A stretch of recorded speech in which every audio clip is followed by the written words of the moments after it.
Two-time reigning champion Chiefs holding their first practice today, all very exciting, and the quest begins to do what many deem as the impossible, a three-peat in the NFL. And we're seeing Travis Kelce, Patrick Mahomes back in action today, and also some new faces, Hollywood Brown, Xavier Worthy, the rest of the 2024 rookie class looking to build some chemistry with those vets in hopes of bringing yet another Lombardi to Kansas City.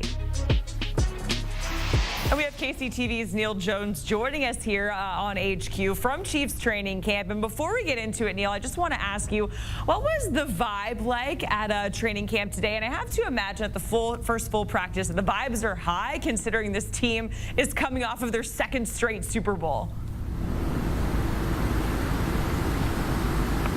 Oh, there's no question about it.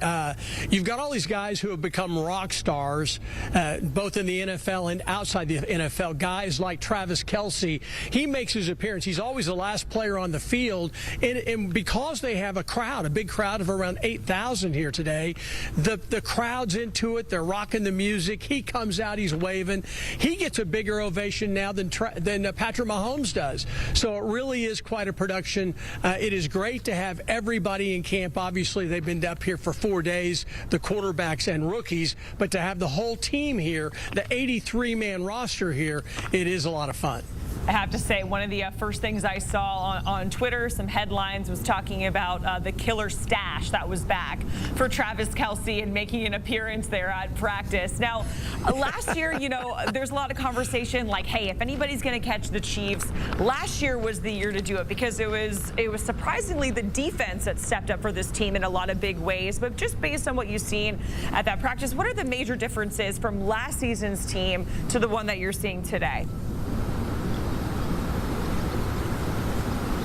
Well, first of all, Andy Reid loves to throw the football. He is the offensive coordinator de facto. He may not call every play. He sets the tone. He develops the playbook in concert with a really, really good offensive coordinator. But the fact of the matter is Andy Reid did not have the weapons at wide receiver to run the offense that he wanted. So he envisions a way to attack a team, and they weren't able to execute it. They just weren't quick enough, fast enough at the wide receiver spot.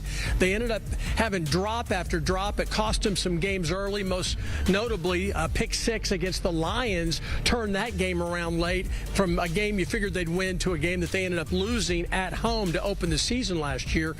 And they fought through it, slogged through it, and as you say, special teams and defense carried the day. They got a little better in the passing attack. Travis Kelce really came on in the postseason last year after having kind of a beatdown regular season. So this offseason, they added a bunch to their wide receiver room. They bring back McCall Hardman, number 17 now, who is fast. He caught the winning touchdown in the Super Bowl against the 49ers. He was their fastest wideout last year. Well, guess what? He might be the 4th fastest wideout this year. They bring in Hollywood Brown, who made his name at Oklahoma and then super career with the Baltimore Ravens. Spent the last year or two out in the desert playing with Kyler Murray with a bad Cardinals team. Hollywood looked like the fastest, quickest guy on the football field. He's not Tyreek Hill, because Tyreek Hill was a lot bigger and stronger in the body, but this guy's every bit as quick and fast, in my mind, as Tyreek Hill. He's going to be able to bring something. And then they also go out and get a first-round draft pick from the University of Texas, Xavier Worthy.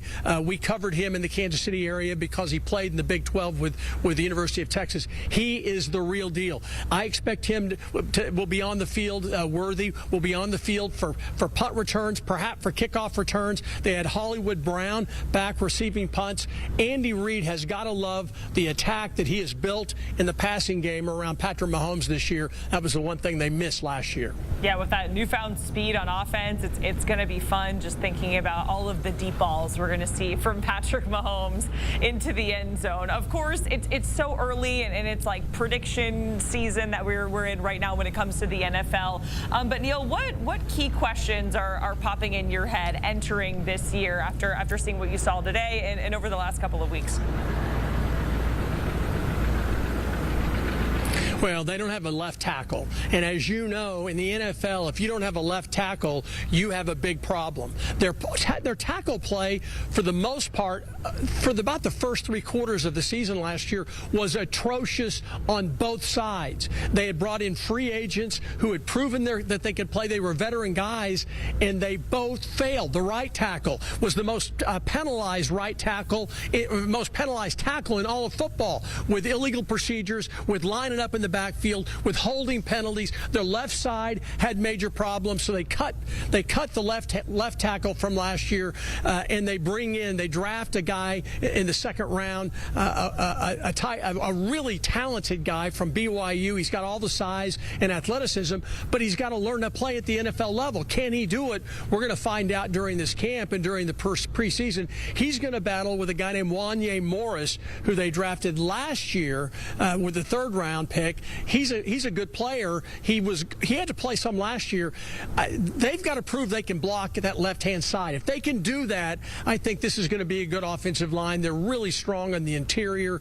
Joe Tooney, the offensive guard who missed most of the playoffs last year with an injury, he's not back yet, but he's expected to be back in a matter of days and be a full go. He's a tremendous interior guard. They've got a great right guard in Trey Smith, the Tennessee graduate, and then they've got the guy from Oklahoma playing center, Creed Humphreys, one of the best centers in all of football. So their tackle positions are the question marks, especially that left tackle. They've got to get that answered. If they don't get it answered, it could affect them significantly moving forward in terms of how they have to block, leave guys in, leave a tight end on that side to help out. Yeah, certainly got to protect Patrick Mahomes, of course. Neal Jones joining us here. We appreciate the time giving us an update from Chiefs training camp as they are on that quest for a 3-peat. Thank you so much, Neal. We appreciate it. And, of course, getting a look at Vegas's outlook for the Chiefs this season. Getting plus money on them to win the AFC at plus 350. And the Chiefs, they are the co-favorites with the Niners to win the Super Bowl at plus 600.